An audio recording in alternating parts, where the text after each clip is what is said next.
Welcome back to an introduction to breast cancer. I'm Dr. Anise Chagpar. The last time we met, we talked a little bit about screening. We looked at mammograms and ultrasounds and talked about MRI. When we talked about all of that, we looked at these images and we said some things look suspicious, some things don't look suspicious. But how do you actually make the diagnosis of cancer? It's with a biopsy. So today, we're going to talk about different biopsy types, the advantages and disadvantages of each, that ultimately give us that diagnosis of breast cancer. Let's get started. Remember back to that BI-RADS lexicon. This is a scale that the radiologists use to tell us how suspicious they are based on the imaging findings that they have in front of them.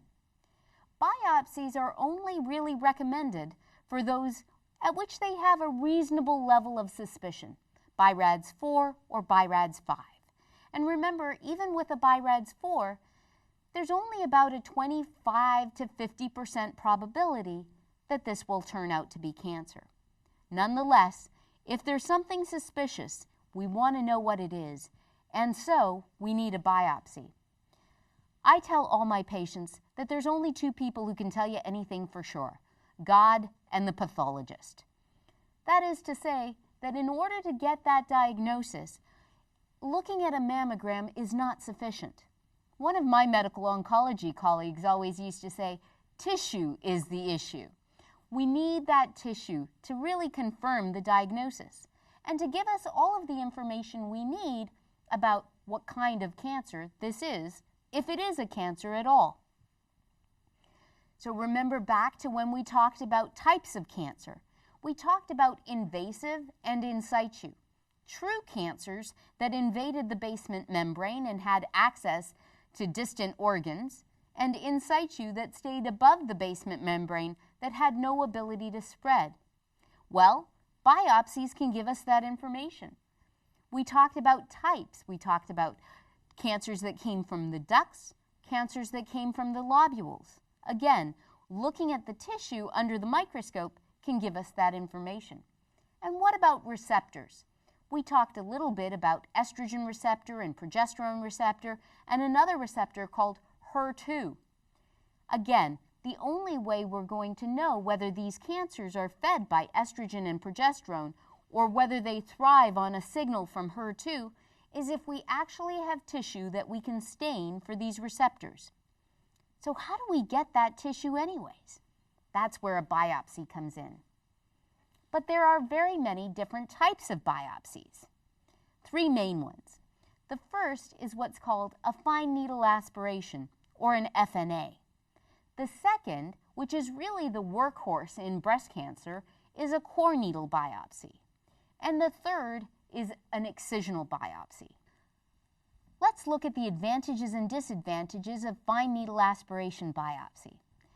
A fine needle aspiration biopsy, or an FNA, is done with a tiny needle.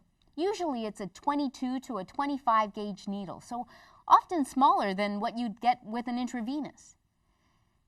When you feel a mass in the office or the radiologist sees one with ultrasound, they can take a fine little needle and put it into the mass, draw back some cells, and send those cells to the pathologist right in the office. It's a very easy and generally painless procedure, but it has some disadvantages. Two big disadvantages. The first is that you only get cells. You don't get architecture. What do I mean by architecture? Well, you're not really taking a piece of the tissue. So you can't see, for example, whether these cells form tubules or not. It's hard for pathologists who are used to looking at tissue to really look at only cells. So you need an experienced cytopathologist, somebody who can look at these cells and say, how abnormal do these cells look like? Are these really cancer cells? The second big disadvantage also goes back to a lack of architecture, which is to say that you don't have a basement membrane. Because with cells, you don't know whether those abnormal cells are above the basement membrane or below the basement membrane, and you haven't given the pathologist a piece of actual tissue so that they can see where that basement membrane is. Fine needle aspirations are very nice if all you're doing is draining a cyst, but in general, most pathologists would prefer the next biopsy technique, which is a core needle biopsy. Now, core needle biopsies do use a slightly larger needle. Oftentimes, the needle is about the size of this pen, so somewhere between an 8 to a 14 gauge needle, a little bit bigger than what you'd get with a standard intravenous.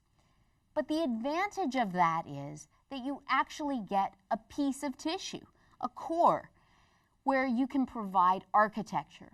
Now the pathologist can look directly at this breast tissue and see where the basement membrane is. Are these cells forming ducts, or are they in lobules? Do they form that single file pattern that we talked about?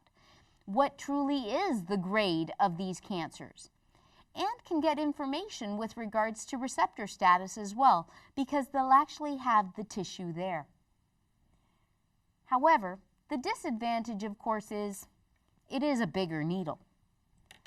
The third procedure is an excisional biopsy. Now, on the surface, many people would say, why not do an excisional biopsy? This is where you actually take out that lump. That way you've got all the tissue you need and you've actually taken out the lump. Wouldn't that be perfect? Well, not quite. While it's true that it does give you tissue and architecture so that the pathologist can really take a look at the specimen, the disadvantage is that this is a surgical procedure. And as we'll talk about with treatment, just removing the lump is rarely enough if all we're talking about is cancer.